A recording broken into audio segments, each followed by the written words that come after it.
I don't have a problem with the WNBA players asking for a raise. The WNBA is on a hot streak. I don't care about the previous 24, 25 years. As an investment, it's starting to pay off. And so this week they wore T-shirts saying, making a statement, you better pay us. But instead of just leaving it at that, a Kelsey Plum for LA had to take a dig at Caitlin Clark. Colin Cowherd recently called out Kelsey Plum. And frankly, it was long overdue. While Caitlin Clark is helping to revitalize the WNBA and turn it into a profitable league, Plum appeared to take a jab at the very person driving that momentum. Cowherd didn't hold back his comments, shed light on the growing jealousy within the league. So, what exactly did he say? And how does he compare Caitlin Clark to none other than Michael Jordan? If you support Caitlin, drop a golden goose in the comments. Let's go. T-shirt, just United front was determined this morning that we had a meeting for, and not to tattletale, but 0 members of Team Clark were very present for that. Oh boy. Want to understand just how dramatic the WNBA's transformation has been? Picture this.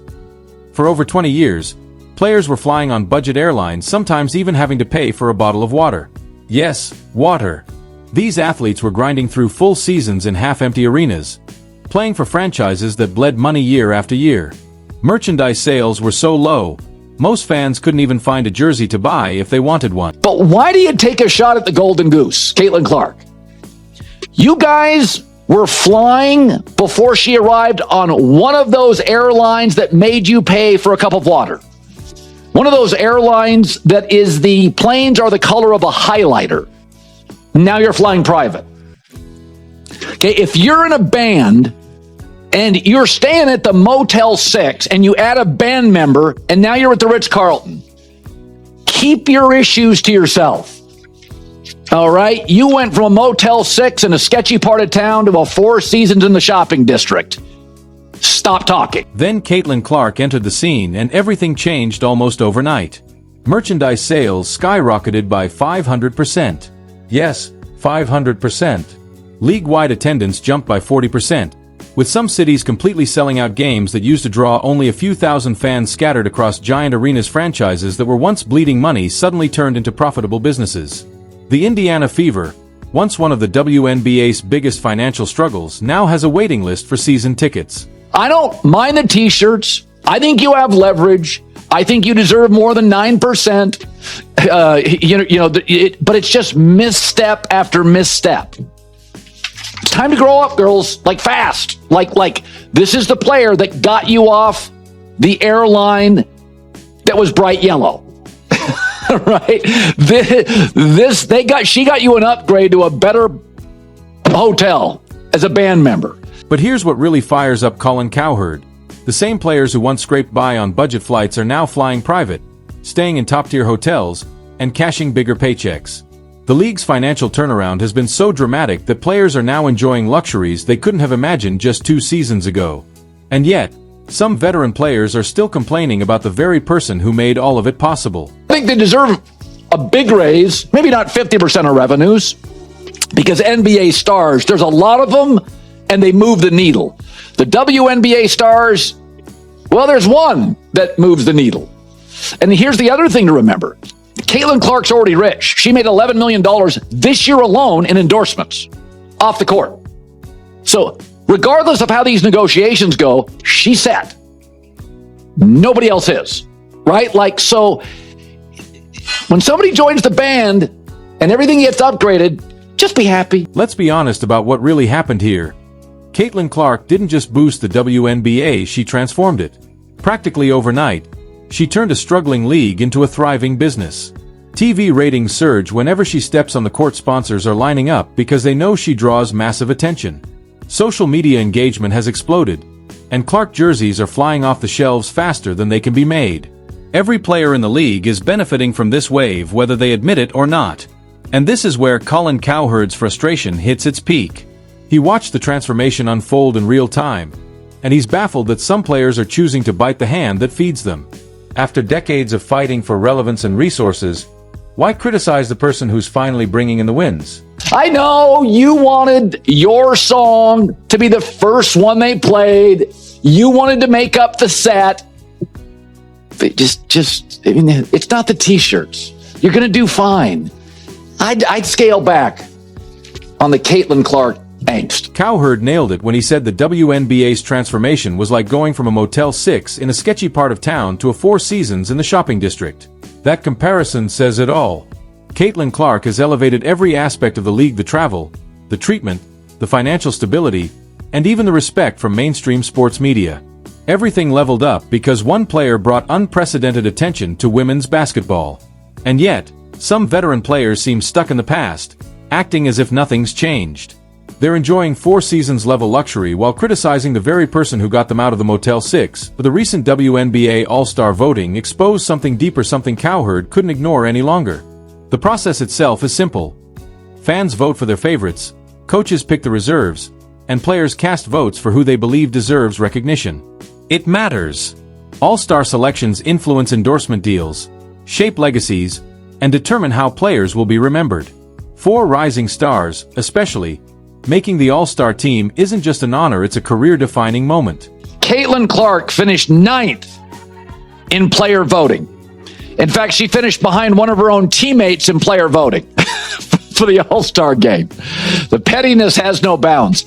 But it's interesting, for years, the WNBA players were pointing fingers.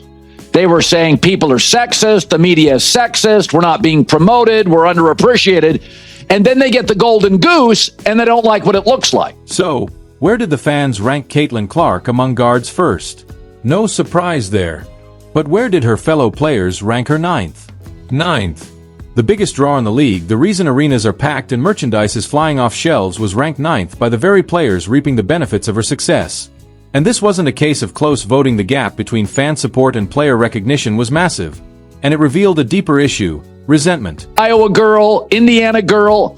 Well, who knows, and I've said this for years, when the wave hits, ride it. You don't know what it looks like.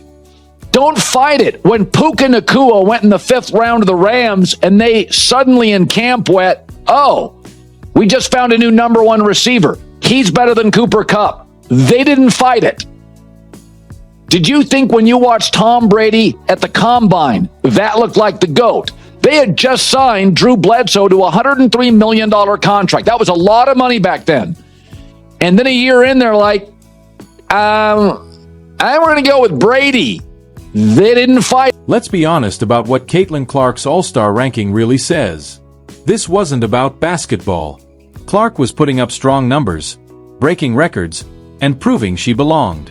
Statistically, there was no question she earned All-Star recognition. So why the 9th place ranking from fellow players? Because this was personal. Think about how other young stars were received in sports history. When LeBron James entered the NBA, veteran players may not have loved the hype, but they acknowledged his talent.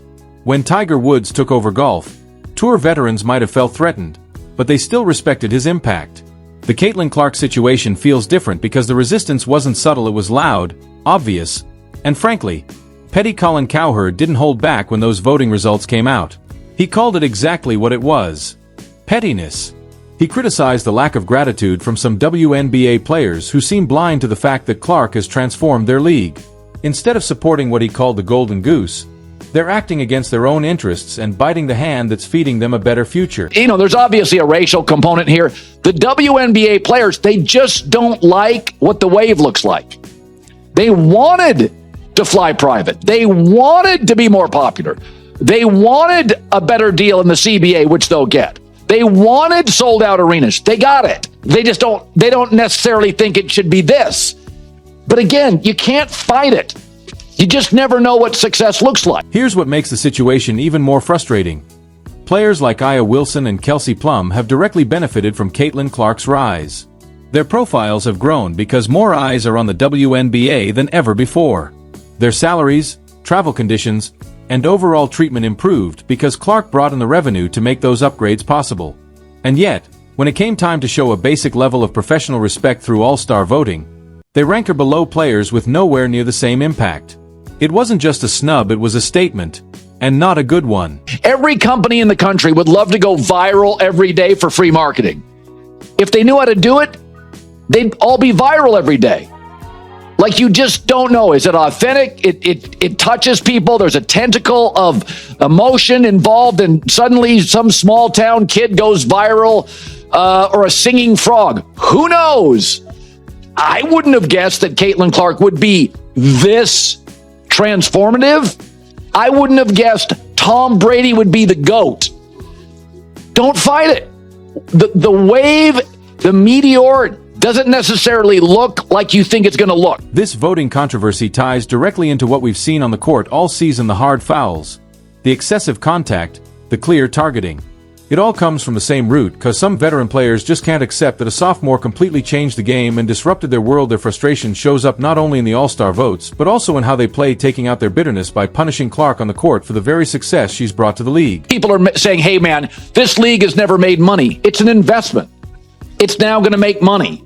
And by the way, this is the least profitable, arguably. It'll be over the next 10 years. It's only going to get more profitable as women's basketball gets better, as the Caitlin Clark momentum train gets bigger. I mean, this year, she's not playing well. She's hurt. She's not there for all the games. So this is actually not as great as it could be.